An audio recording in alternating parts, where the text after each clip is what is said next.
on the Senate Agriculture and Senate Energy and Natural Resources Committees. Welcome to the Bottom Line, Senator. I have a question for you, which is obviously we've seen over the last few days all the chaos in the economy due to tariffs. With all of that tumult going on, do you have a fear that overseas markets are not opening to West Virginia energy, but in fact are shutting down to West Virginia energy? I think it's so premature to think such a thought. Really and truly, I believe we elected President Trump. We absolutely have a great leader. We've got to give him his due. We've got to give him a little bit of time. Absolutely, he's a business guy. He will adjust when adjusting needs to be made. Absolutely, he will lead us through this, and the tariffs can be a very, very, very great tool in the tool chest to do a lot of good stuff.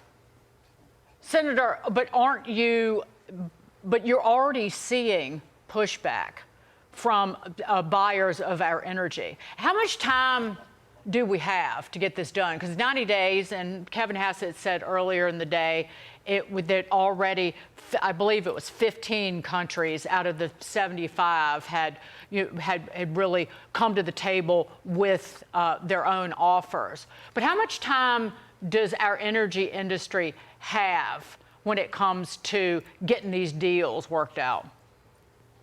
To be perfectly honest, in this country, we've got a year and a half. And there could be a possibility that it could have expanded just a little bit more than that.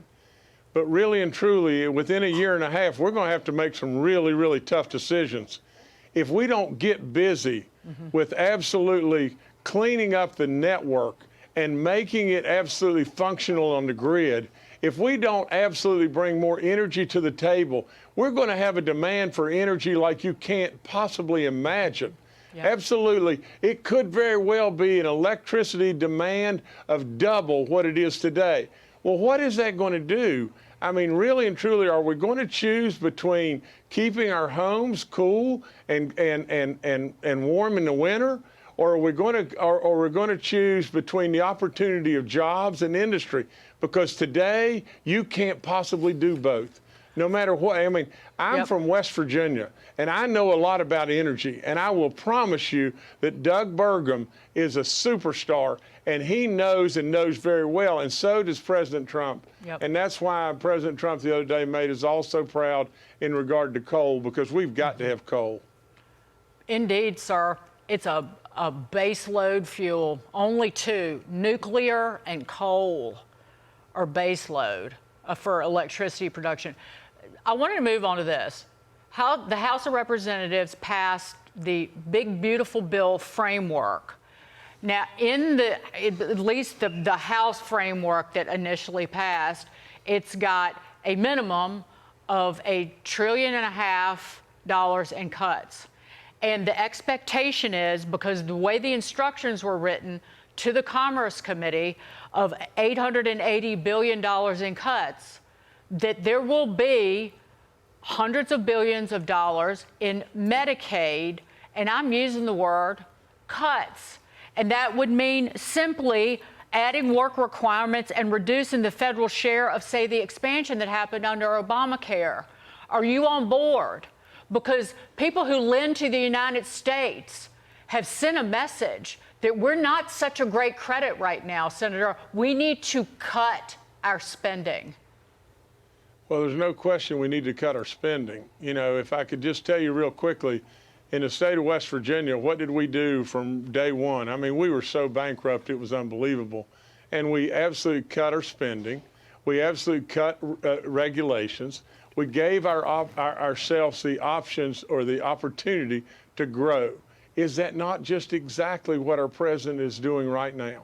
Now, with all that being said, I truly believe with all in me that President Trump has said many, many, many times, he's not going to hurt our seniors, and he's not going to hurt our kids.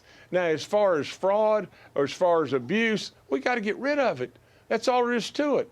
But when it really boils right down to it, I think the methodology at the end of the day that I would be very supportive of, get rid of the fraud, get rid of the abuse, and let's don't cut into the bone. Let's absolutely get rid of as much waste as we possibly can, and then let's grow. And the ticket to growing, say whatever you want, But this little guy that's sitting right here right now will be right. The ticket to growing is energy, energy, energy, period. That's all there is to it. And Senator, before we go, I think you've got a special guest there with you? I do. Now, they're going to, all right, come on, Mark. I brought my little buddy. And now what about this? Oh, there you go. Oh, that's baby Very dog. cute. So, Hey, baby so we dog. got- Baby dog, what a good dog. I know Beautiful what you pup. did, Senator. You brought baby dog in so I wouldn't hammer you about not cutting Medicaid. That's what you did. Well, baby dog believes this, Dave. She loves you and loves you more than you'll ever know. And she makes people smile, and she loves everybody. And I don't know how the message could be much better. And really and truly, whether you're rich, poor, a kid, or an adult, or absolutely, God forbid, a Democrat or Republican, she still loves all of us. So, That's and that's true. a He is great so message lovable. in Look my at that. book. What a great I dog. have two at home, and I had to break up a dog fight this morning. I love it. There you go, Senator Jim Justice. Please come back.